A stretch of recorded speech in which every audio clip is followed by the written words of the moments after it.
Hey, good Wednesday afternoon. I'm Nick Oresco. Thank you for joining us for 22 News at 4 o'clock. Top stories in just a moment. Let's first get a look at traffic and weather with meteorologist Brian Lapis. Hey. Here we are. Bright day today. Yeah, a little chilly, but it is bright. Yeah, we got down to 25 this morning at Westover Air Reserve Base in Chicopee, so not quite the record of 21 at Westover, but we did get down into the low 20s in some other spots. Anyway, that's all water under the bridge. It's in the rearview mirror. We move forward. Speaking of the rearview mirror and moving forward, so far so good. We've got fairly well moving traffic right now, other than a backup at the end of 291 as it merges with I-91 south. So it seems like the evening commute is getting a little bit of a head start here this morning.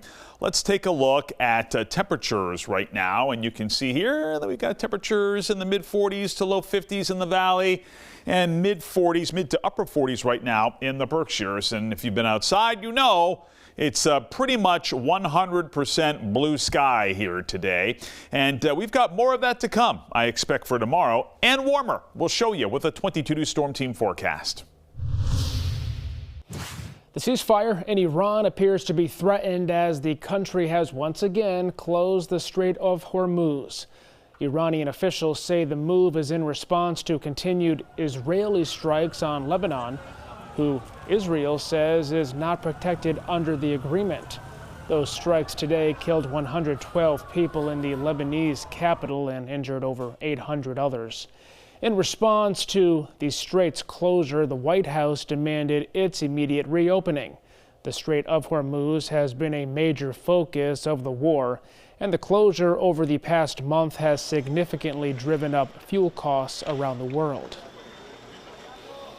In Connecticut, another search warrant was carried out at an Enfield home where a 12-year-old girl was found dead last month. Enfield and Connecticut State Police were at the home Tuesday, though no specific details on that search were given.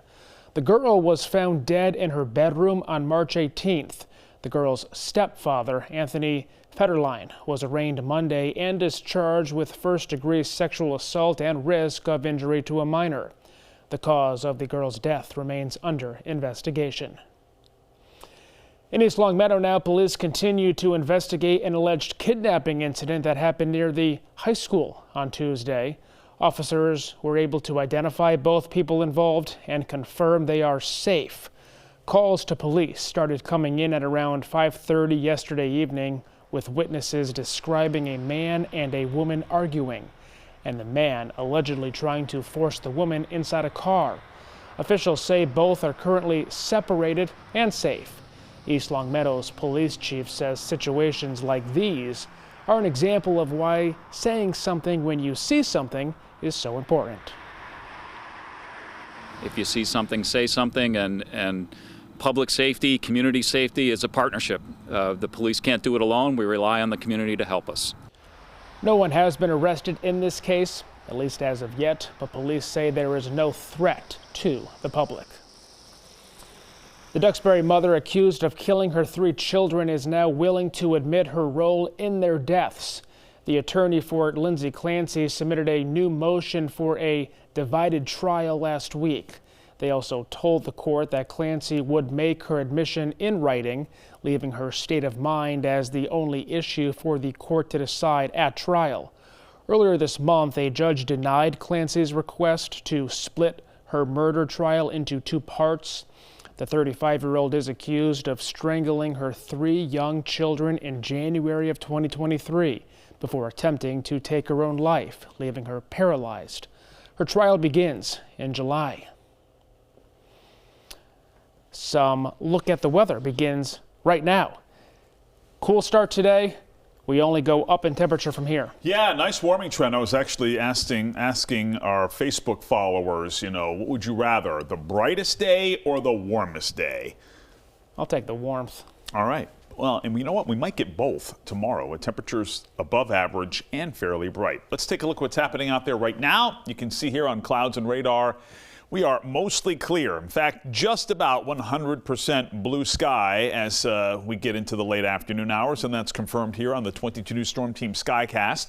So a mostly clear evening for us. Evening temperatures will be in the 30s, I expect, low 40s to mid 30s, and then overnight 24 to 30. If you look carefully here, you can see a little bit of fog in the Connecticut River Valley. There's going to be a light breeze out of the south, and I am expecting some patchy fog along the Connecticut River and maybe some of the adjacent tributaries to the Connecticut River. So it could be a little murky in some of our valleys here tomorrow morning. But that fog will evaporate fairly quickly. Notice by 10 o'clock we're back into the sunshine and a few scattered clouds in the afternoon here tomorrow, but really not much to show you. It's barely detectable here on the 22 News Storm Team Skycast, and a high temperature of 56 to 60 here tomorrow. Even warmer still on Friday. We'll update on 22 News starting at 5. An exciting announcement. Hey, look, pancakes has been made ahead of the world's largest pancake breakfast in Springfield. State Representative Carlos Gonzalez has been named as this year's honorary chair. This year's breakfast celebrates the 250th anniversary of the United States and is expected to bring over 12,000 people together downtown. It all takes place on Saturday, May 16th on Main Street. Pope Leo today welcomed the Harlem Globetrotters to St. Peter's Square. The Pope was seen attempting one of the team's classic tricks, spinning their basketball on one finger, with help from one of the players. This morning, the pontiff appeared smiling as he greeted thousands of faithful cheering his arrival in the Pope Mobile. Well, tonight on 22 News, starting at 5 o'clock, if the already fragile ceasefire in the Middle East ends up holding, gas prices may start to come back down. We'll explain what consumers can expect at the pump in the coming weeks. Plus, a recent Springfield City Council meeting turned heated this week as controversy between some members keeps on brewing. And at the State House in Boston, lawmakers today voting on a social media ban for young teenagers. We'll bring you the latest on that decision. Brian? No major surprises here in terms of traffic this afternoon. A little bit of a slowdown at the end of 291, as often happens here at this time of day. The Pike otherwise is in good shape, and 91 north of the Pike is also running normally. A little bit of a warming trend here as we head into the second half of the work week. We'll show you on 22 News starting at 5.